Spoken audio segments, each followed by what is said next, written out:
ഇത് നിങ്ങളൊരു പ്രത്യേകം ശ്രദ്ധിക്കണം. ഇത് നമ്മുടെ ബയോഡൈവേഴ്സിറ്റി ബോർഡിന് ചെയർമാനായിരുന്ന ഡോക്ടർ ES വിജയൻ, നിങ്ങളൊക്കെ വലിയ പരിസ്ഥിതിവാദിയായി നിങ്ങളൊക്കെ ബഹുമാനിക്കുന്ന, കേരളത്തിൽ ജനങ്ങൾ ബഹുമാനിക്കുന്ന പരിസ്ഥിതിവാദികൾ കൊണ്ടു നടക്കുന്ന മാന്യനായ വ്യക്തിത്വമാണെന്ന് ജനം തെറ്റിദ്ധരിച്ചിട്ടുള്ള മിസ്റ്റർ വിജയൻ, ഇത് അദ്ദേഹത്തിൻ്റെ മകൻ VV റോബിൻ, അദ്ദേഹത്തിൻ്റെ മകനാണിത്.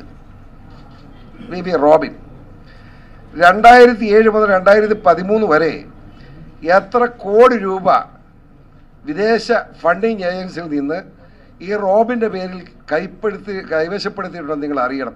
ഇതെല്ലാം വെസ്റ്റേൺ ഗാർഡിൻ്റെ പേര് പറഞ്ഞുകൊണ്ടാണ്.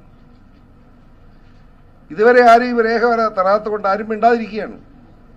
ഇത് നിങ്ങൾ ദൈവത്തെ ഓർത്ത് പഠിക്കണം. നിങ്ങൾ പോലും ബോധം കെടും. മനസ്സിലായില്ലേ? കാർബൺ ക്രെഡിറ്റ് ഫണ്ടെന്ന് മേടിച്ച് കേന്ദ്രത്തിൽ പുട്ടടിക്കുന്നവന്മാരായിരിക്കുന്നത്. പാവപ്പെട്ട കേരളത്തിലെ കർഷക ജനതയെ മുഴുവൻ നശിപ്പിച്ച് മൃഗങ്ങളാക്കി മാറ്റാം. അവരൊക്കെ പുട്ടടിച്ചാൽ മതി. ഇത് സമ്മതിച്ചു കൊടുക്കാൻ കഴിയില്ല.